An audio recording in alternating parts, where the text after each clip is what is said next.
L'amélioration de la qualité de l'éducation et de l'apprentissage scolaire dans les pays en voie de développement. C'est le thème de cette conférence internationale qui réunit chercheurs, décideurs politiques et acteurs du secteur de l'éducation. Un rendez-vous scientifique annuel du PEGNET. Entendez, Réseau pour la réduction de la pauvreté, l'équité et la croissance économique.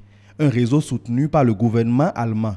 L'ASE, African School of Economics, accueille la rencontre de Cotonou.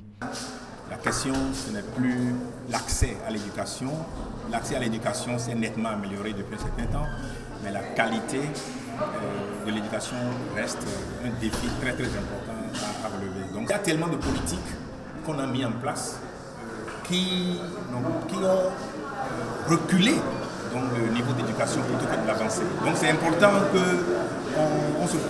qu'on s'appesantisse sur les données, sur les analyses, disons, importantes avant de prendre les grandes décisions. Une éducation de qualité est gage de développement. Toutes les études ont montré le lien entre le niveau d'instruction et la pauvreté. Plus le niveau d'instruction est élevé, plus le niveau de pauvreté est réduit.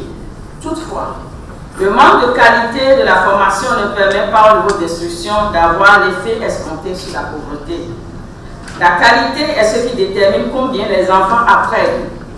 Et s'ils apprennent bien, et la mesure dans laquelle leur éducation se traduit par un ensemble de bénéfices personnels, sociaux et développementaux. Les participants épousent et accompagnent la vision du PEGNET.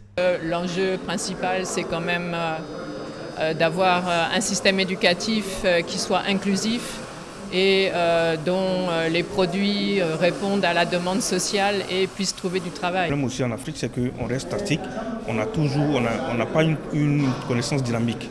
On reste toujours dans les mêmes choses, donc il faudrait qu'on puisse être dynamique parce que la recherche est dynamique. En marge et à la fin de ces échanges, se tiendra aussi un atelier de formation en économétrie, toujours sous la houlette de l'African School of Economics.